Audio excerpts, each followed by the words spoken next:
voices. Let's sit back, let's focus on the track. I'm about to do some magic, pull a rabbit out a hat. About to make it rain money from a sack. It's all about giving, yo, isn't that a fact? I'ma start my own crew, the warrior pack. Off to save the nation, off to pick up all the slack. And stop all the hating between the white and black. It's all about the character and how you gonna act. See voices. Voices in my head, you know, try to tell me how to live and how I gotta grow. I kill my pain with my heart and this is what I show. I tell my demons I'm the boss, I'ma let them go. Voices. Voices in my head, you know, try to tell me how to live and how I gotta grow. We want to welcome everybody to JTR, Journey to Recovery Podcast Radio. We're diving headfirst into the intersection of mental health and addiction, unpacking the challenges and triumphs and shedding light on resources available to those navigating these complex terrains. We're here to unpack these discussions and discuss vital topics and provide a beacon of hope for anyone on their journey and empowerment in the face of adversity. We're your hosts, Tragic Vizionsz, and my trusted co-pilot, MJokerG, for your source for candid conversations on mental health and addiction. And on today, December 27th, 2024, we're here with Nevaeh, who's here to tell her story and shed a light onto mental health as she sees it. We are experiencing a little bit of technical difficulties with our microphones. There's a little bit of doubling and voicing effects, which is unwanted. I do believe that it's from Zoom. We're having a hard time getting it out. So as you proceed through listening to our story and our journey and Nevaeh's journey, just keep in mind that the story never changes and the impact never changes and lesson never changes as we listen to today's story. So we thank you for listening in, and without further ado, I'll give it off to Nevaeh. Nevaeh, how you doing today? I'm doing good. How are you? We're doing great. Blessed. Just like that, right? Blessed. So Nevaeh, I guess we'll just hand it off to you, and let everybody know, the listeners out there, why we are meeting today. Today we are telling my story, my mental health journey, and how mental health is very big in this world, and I just want to say that, Absolutely. My story is, my background wasn't as good as everybody's, but I was smoking weed every day. I was drinking every day. It was a hard life for me. My dad had passed away a year ago. I'm sorry. My childhood wasn't as the best childhood I would have, but I know that I've been praying to God. I've been going to church every Sunday, hang out with church godly friends, and it's been such a big impact on my mental health that I can't really, I can't explain it. So you're basically, you're saying you surround yourself around the people, godly people, and people, in the same situation that's trying to grow. That's good. That's good. Thank you. And like I was saying, I would be around party people that weren't really party people, were party people, but they would drink, smoke, everything every single day. And I'm like, I told myself, I said, I don't want to live this life anymore. I don't. So that was the moment you decided that you needed to get some help or change your life around a little bit. Yeah. I went when I met some great people. My mom was Shirley. My mom, thank God for my mom, because my mom was like, Nevaeh, you need to go get help. You're drinking, you're smoking, you're not supposed to be doing that when you're on your medication. And my mom really quickly, when I told her I needed the help, she quickly took me to the hospital. That's awesome. I ended up staying in a psych facility for 2-3 weeks, almost a month, to make sure I was sobered up and everything. Once I got home, I took a break from college for a little while, the college life for a little while, and Where are you going to school? I currently go to Holy Community College. Okay. What are you studying? Human services. Oh, okay. So it's between psych and sociology. So much more I want to get into psych to learn about my mental health. Right. And others as well. That's great. That's because we don't feel like that, you know? Right. People that help. Mental health is everywhere, you know what I'm saying? Everyone has it. So the more people that put their energy into helping, the better. Yeah. And my dad, he didn't have a really great childhood as well. Like, his mom passed away when he was a kid. And it was like, I don't want my dad to go through what I've been through. Right. And what my sisters have gone through with him. So it was a very rough childhood, but it was a life I couldn't live. So what I did was I took away that situation. My dad did beat me as a child, but it was because he didn't know any better. He didn't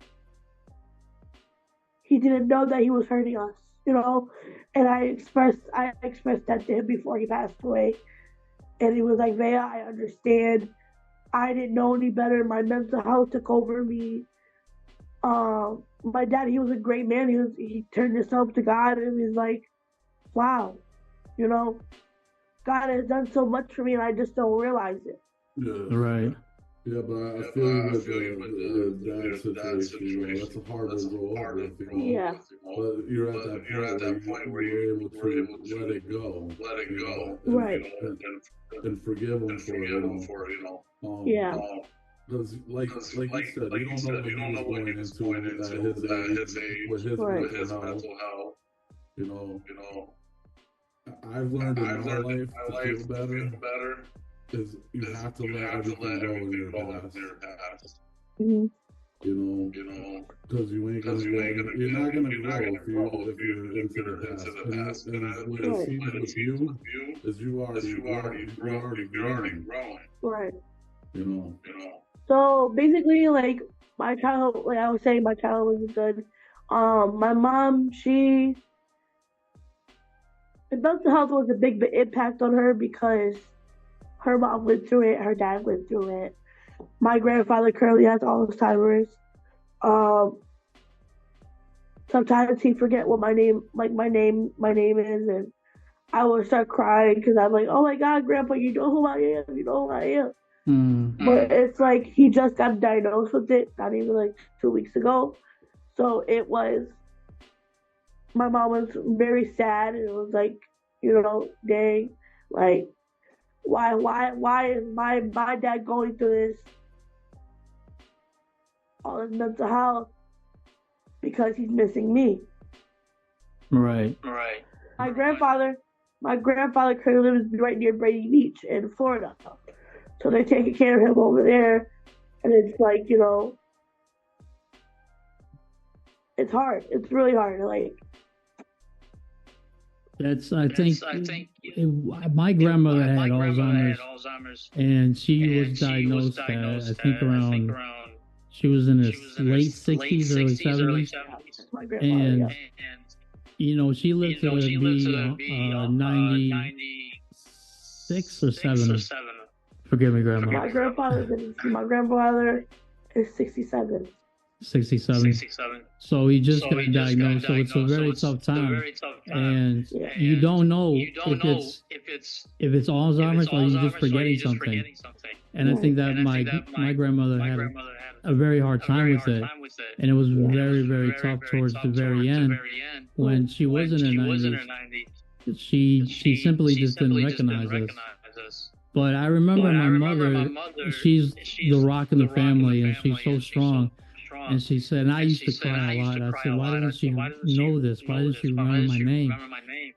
And I would cry so much. And she just told me, just remember the good times you've had with her. And that she does remember you. You know, there's nothing that she has forgotten.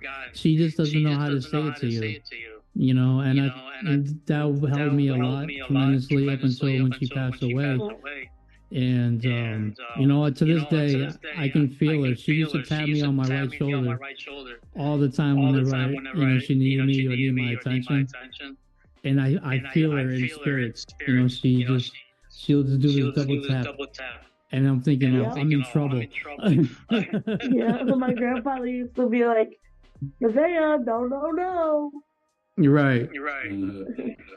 It comes like that. Yeah. So it runs in your family, mental health, the challenges, and of course, I'm not gonna say what does it mean to you. What are some of the ways that you overcome some of these challenges? Now that you said you're going to church, what are some other ways that you do that's on a daily basis that help you? Right. I'm so glad that you said that, because praying is key for me. Yeah. Every morning, I love that. When I get up in the morning, before I even get dressed, brush my teeth or anything, I'm speaking to God right there. So, for example, you start praying, like I do the same thing in the morning. I pray and I thank God and all that. So, how do you give us a structure of your daily day? How do you cope with your mental health? I don't know what you have.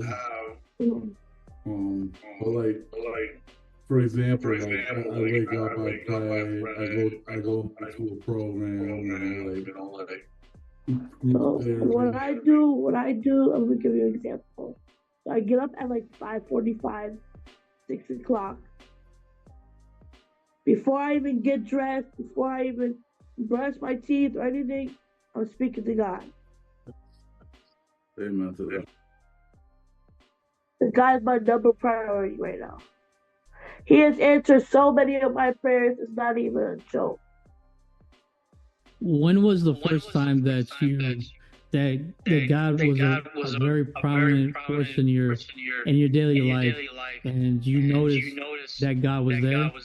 And this only became about because you knew you're very godly and spiritual. Do you remember that first time? When I was baptized. Beautiful. That was June 30th of this year.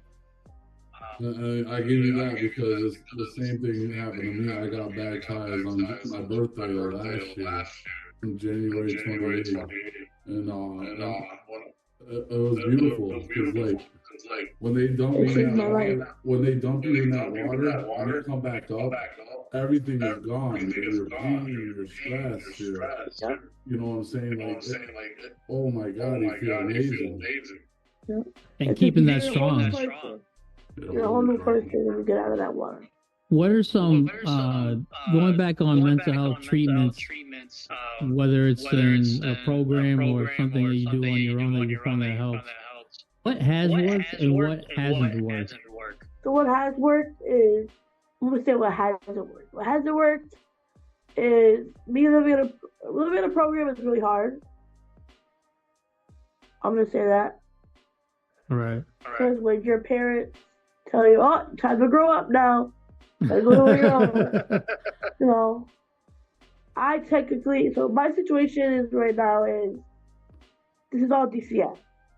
Okay. So DCF filed a 51A, told me I had to leave, could not be back in my home until I got into a group home. Okay. Yeah. Because they filed it now after what happened between me and my mother. So why are you filing something that happened a year ago? You know what I mean? Yeah. So it's kind of funny that they're doing that now and didn't do it last year when I was out and about. Well, how do you respond to that? It's like a year ago. It's frustrating.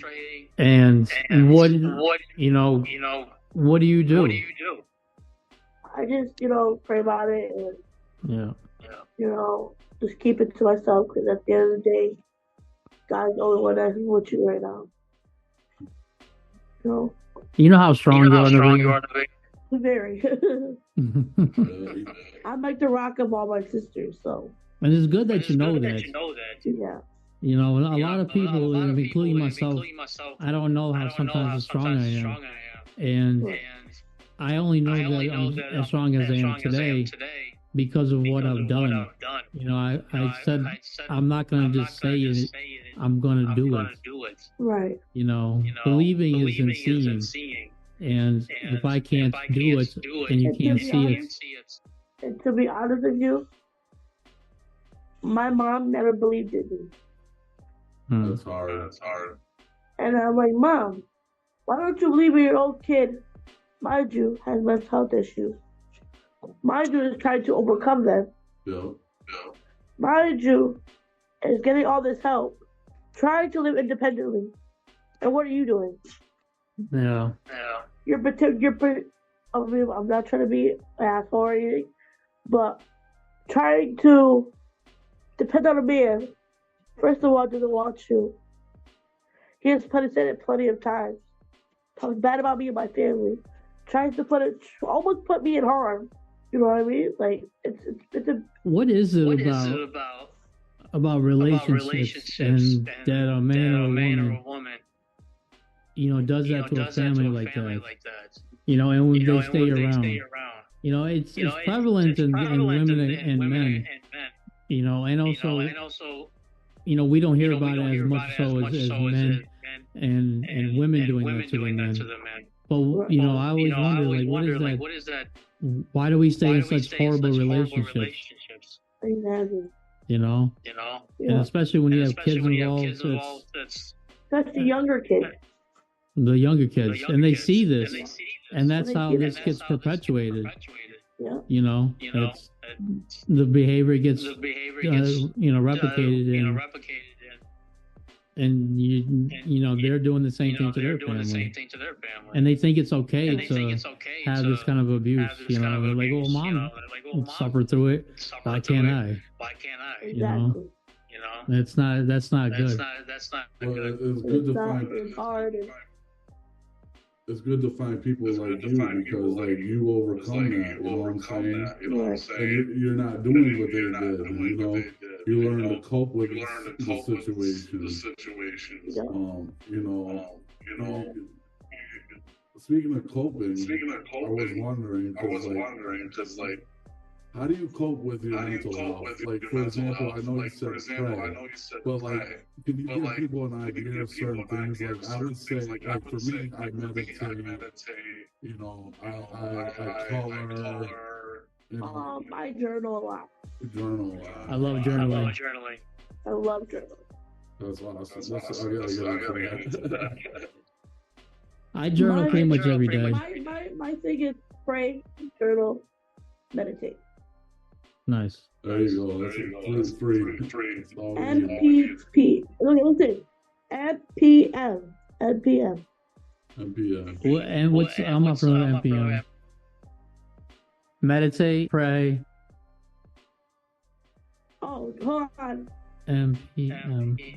No, wait. Meditate, pray, journal. Sorry. NPJ. Yeah. MPJ. I like that. That could be like an acronym that stands the test of time. MPJ. What are you doing for yourself today? And it works in threes. Are you familiar with the threes concept? Everything comes in threes. Joker had to teach me about that because I wasn't too keen on that, and I didn't really understand it. You know, crazy too. That when before my dad passed away, he had a vision. You know how everything comes in threes, right? Yeah. But I had a vision that not every person, but 3 people were gonna pass away in my family. Yeah. Him, my father, my Uncle Kenny, my Aunt Iris. 1, 2, 3. And mind you, it was back to back to back. Oh wow. How does that make you feel? Like, what do you think about that? It's like I can never get a break. For me, I felt like I never got peace. Because people were just taking it away. Yeah. You're on the road to peace, though, you know. You're on God's path. But, you know, just also they're looking down upon you, Yeah. and you're doing what you're supposed to be doing. You're doing the right things, and that strength is in you. Oh, You know? thank you. Absolutely. My dad's even looking down on me right now, saying, "Man, I'm proud of you. I'm proud of you." Every day. He's like, "Me doing this right now, I prayed before doing this." I did too, actually. I was outside praying. I was in my room when you emailed me, Kaiser. I was praying on it. Like, let me do good. And I tried to tell her last night in the email. I said we're just gonna have some fun with this. It's not, we're not gonna take it like super uber serious.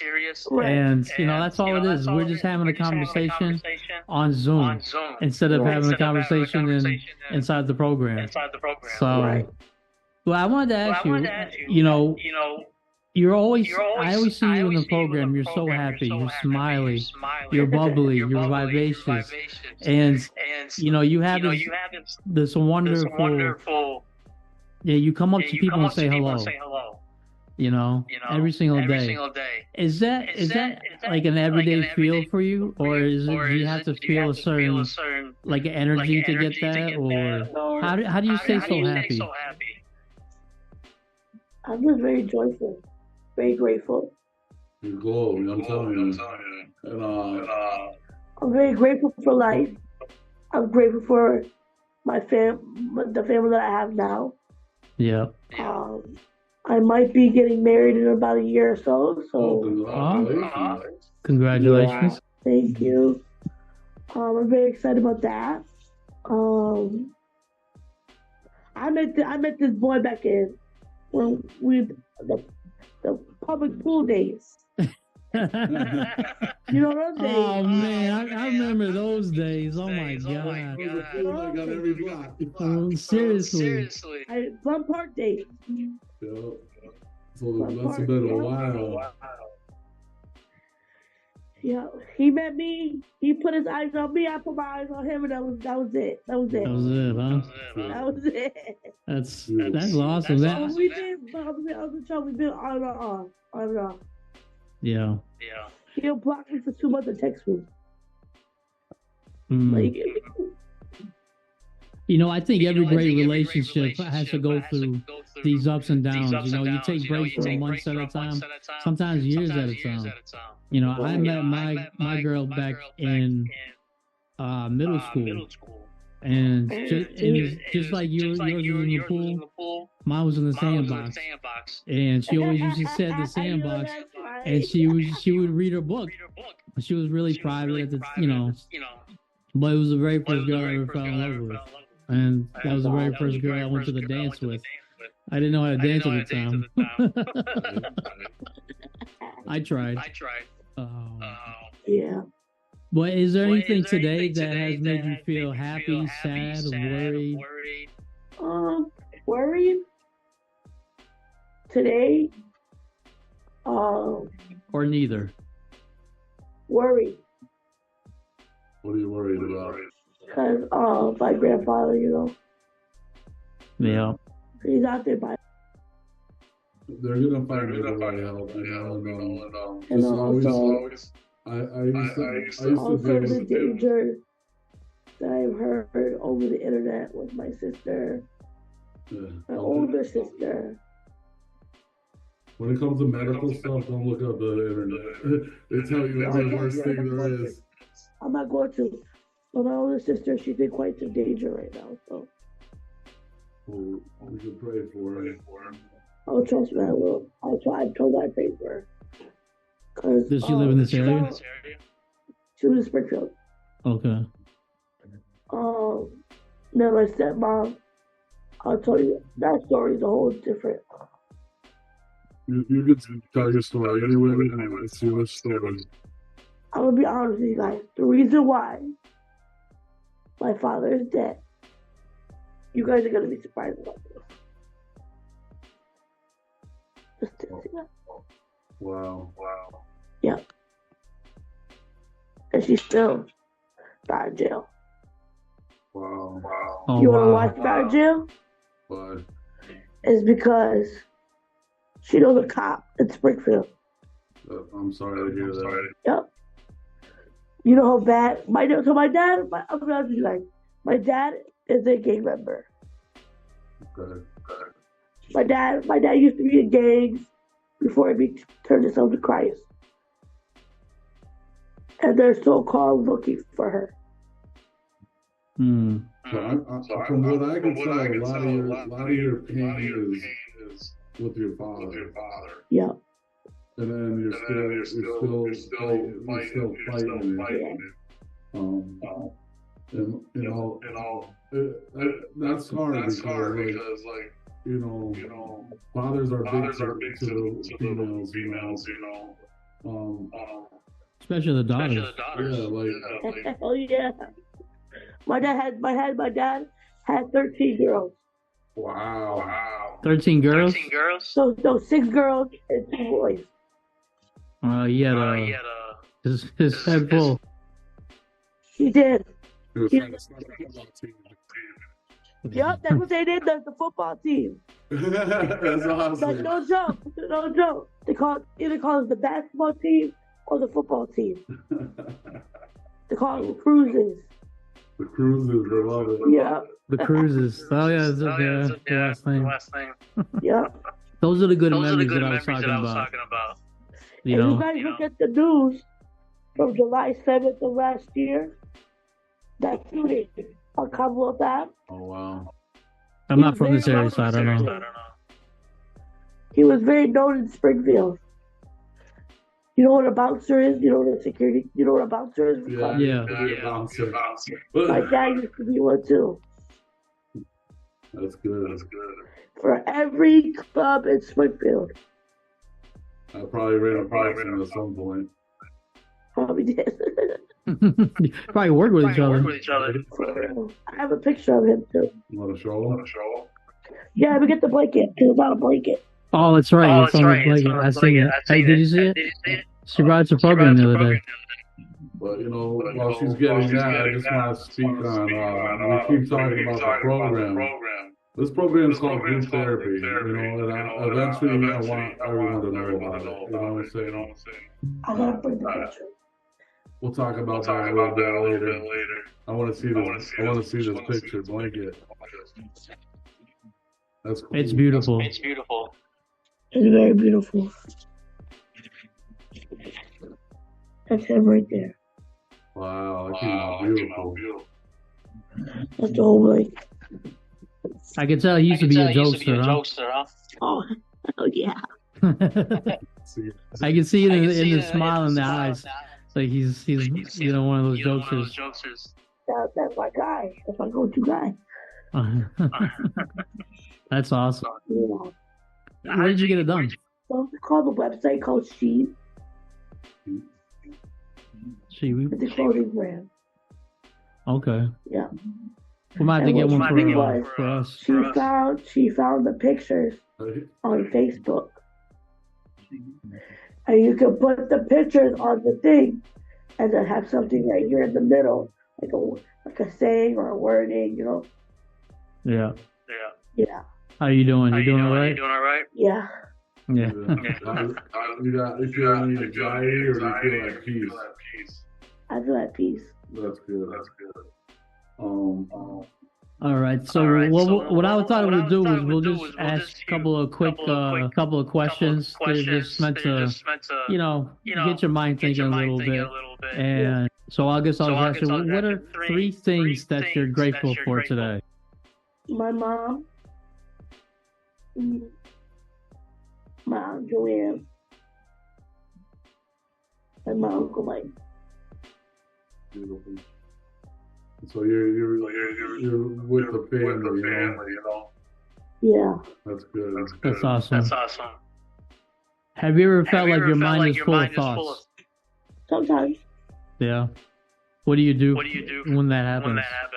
Does it bother you? I listen to music. Listen to music.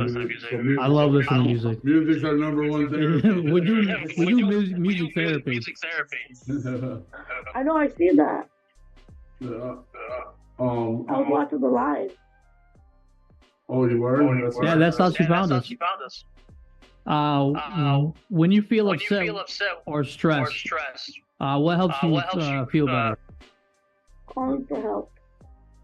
Calling for help? Yeah. Let's talk about that a little more, because a lot of people have a hard time asking for help. Even I did. Even you did. I still do sometimes. But it was the smartest thing we ever did. Yeah. You know, we wouldn't be where we are right now if we didn't ask for help. Exactly. And now look at us. We're helping others by doing what we're doing. Right. You know, even you doing your story right now, you're going to help other people. You know what I'm saying? And you know, because people who are going to relate and understand. And then you find people like that, and then you connect with them. But there was a question I wanted to ask, but I can't remember what it was. It happens to me a lot. I'm like, I have so many questions as we do this. And I'm like, what was that question? Then I'm like, all right, never mind, I have to move on. Different one. All right, well, we like to ask things in threes. So I want three coping skills. I know we said this before. Yeah. But three coping skills that really help you get through the day. Journaling. Coloring. I like to paint. And paint. I love paint too. This is the reason why I asked this question is because I didn't know what coping was until a few years ago. Really? I'm 40 years old, and I just learned what the word cope was and what coping was. And when did you learn about coping? When I was 15 years old. Wow. So you started young. Yeah. I've been in and out of psych facilities since I was 6 years old. That's when it all started. Yeah. So what is it about this time? And I'm sorry to get personal on this one, but what is it about this time around that means a little bit more to you than it did back when you were 15? You know. Because when I was 15 years old, I was a bad kid. Yeah, I can't see that. Can't see that? No, I can't see you being a bad kid. A lot of people said that. Because you smile so much. It's infectious. Yeah, but doing that, that's one thing I love about you. When I was 15, and I had a DCF foster care. Telling you I was bad. I used to run away from home. I used to be a runaway. Yeah, but like you know the dike in Chicopee? Yeah. I used to sleep right there. That's crazy you said that. That's where they found me. Oh, really? The boat ramp? Yeah. By the dike. That's what it's called? There's a dike there. I thought it was a... Never mind. This is not for kids anyway, so we can get into this, but I thought you were talking about an actual person. Kids know what we talk about today. That's what they still call it. Yeah, that's what it says in my song. Chilling down by, I was found down by the river, chilling by the dike with a bottle in my hand. That's what that meant. Yeah. I really thought, I remember when he sent me that, I was like, he used to be out there like that. Yeah. All right. Well, I'm gonna send this off with Nevaeh, and she's gonna tell us 3 things that happened good today for her. Things that happened good today. Last night I went to church. We had karaoke and go-go. I had fun. I went straight to the bathroom and I came back. There you go. The second thing that happened today, could happen today for me is I got to speak to my newborn babysitter. Wow. Wow. How did that go? It went good. Yeah. Yeah. And the third thing, I prayed like 3 times today. And I know what you mean. Praying and talking to God makes you feel real good. Yeah. You know, I love it. Oh, that's awesome. So, Nevaeh, I want to thank you for coming on to the show today. It was an absolute pleasure. We love seeing you smile and being happy. That's the Nevaeh that I know. Yeah. And this is, your stories are in chapters, you know what I'm saying? So we're gonna come back to you at some point, and we're gonna do a second interview. Yeah, we'll do like an update. All right. Does that sound good? Yep. All right, awesome. Well, it's a pleasure talking to you, and thank you for sharing your story with us. You're welcome. And keep praying and stay blessed, and let go of the past. Just let it go and move forward. Yep. Absolutely. Chase that dream. All right. All right, Nevaeh. We'll see you soon. All right. Bye. All right. Bye. And thank you for all to listening in and watching as well as we embark on this journey of mental health and recovery. And for myself, Kaiser, aka Tragic Vizionsz, Mike, aka MJokerG, and together we are JTR, Journey to Recovery Podcast Radio. Thank you for tuning in. Bang up. Hey yo, dark smiles all around falling on me. Top of rooftops, raindrops, God's calling me. Told the family holes fixing my roof. Then the storm came, exposed the real truth. This game we face, so many obstacles, thoughts get let go. Or put garbage up my nose, away with the woes, away